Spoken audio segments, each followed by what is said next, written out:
Recently મને એક કોટ hit થયો કે વી જજ અધર by there actions and we જજ our self by our intention.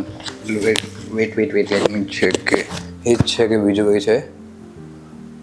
Hold વી જજ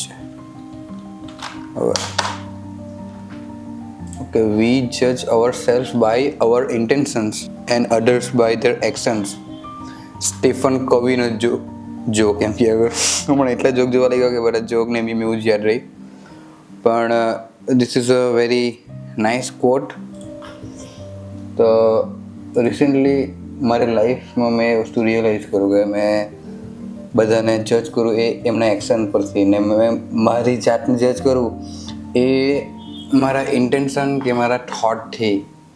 ફોર એક્ઝામ્પલ, આજની તો નહીં વાત કરીએ, 4-5 વર્ષ પહેલાંની વાત કરીએ, જ્યારે ઇન્સ્ટાગ્રામ પર ઇન્સ્ટાગ્રામ ફોટો શેરિંગ માટે યુઝ થતું ત્યારની વાત કરીએ, ત્યારે મેં ઇન્સ્ટાગ્રામ પર Sam Golder, Peter McKinnon, Alan Pander, Rory Kramer, Jacob Riglin ને બીજા બહુ બધા ફોટોગ્રાફર હતા, એ લોકોને ફોલો કરતો. તો ત્યારે એ લોકોની ફીડ, ઇન્સ્ટાગ્રામ ફીડ જોતો તો પ્રોપર એક જ કલરમાં. કોઈનું મૂડી છે તો બ્રાઉન મૂડી ટાઈપ, એલાઇન પાંડર છે તેનું બ્રાઉન મૂડી ટાઈપ, પીટર મેકિનન છે તેનું slight greenish bluish type, Sam colour છે તેનું ઓરેન્જ એન્ડ ટીલ ટાઈપ. હવે જેકોબ છે તેનું થોડું બ્રાઇટ સાઇડ કે થોડું મૂડી સાઇડ, કાઇન્ડ ઓફ સેમ છે, બરાબર.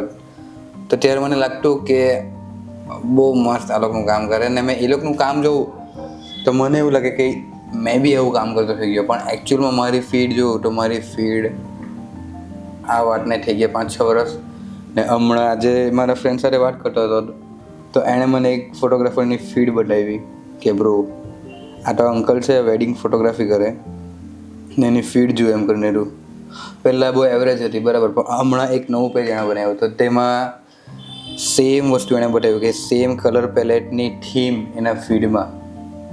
ઓકે, એ જ બ્રાઉન મૂડી ટોન, પછી પ્લસ એમાં એડ ઓન એક ટેક્સ ઇફેક્ટ, ટેક્સને અલગ અલગ રીતે એડ કરેલા, તે વિઝ્યુઅલી બહુ મસ્ત લાગે. તો મને ત્યારે વિચાર આવ્યો કે બ્રો તું 5 વર્ષ પહેલાં વિચારતો હતો પણ તું એ કર્યું નહીં, ને લોકો આજે એ વસ્તુ કરતા છે ને એ વસ્તુ જબરદસ્ત લાગે જોવામાં, ને તું એ વસ્તુ ત્યારે નહીં કરેલું. તો એટલે મને આ કોટ બહુ રિલેટેબલ લાગ્યો કે વી જજ our self by our intention and others by their behaviour. So મારા માટે એ વસ્તુ રિલેટેબલ છે કે આઈ જજ my self by my thought, only thought, no action, zero action.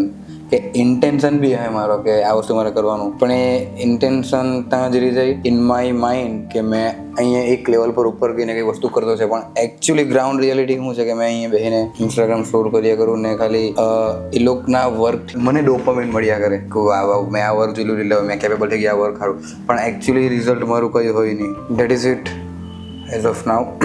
And મને હમણાં એવું લાગે કે મેં આ ટાઈપના વિડીયો મારે અપલોડ કરવો જોઈએ યુટ્યુબ પર મેં મારા માટે કોન્ટેન્ટ મૂકા કે જે મેં મારા સેલ્ફને કહેતો છે એ વાત. જસ્ટ લાઈક નવલ રવિકાંત, ગ્રેટ ફિલોસોફર, ઇન્વેસ્ટર, બહુ બધું છે.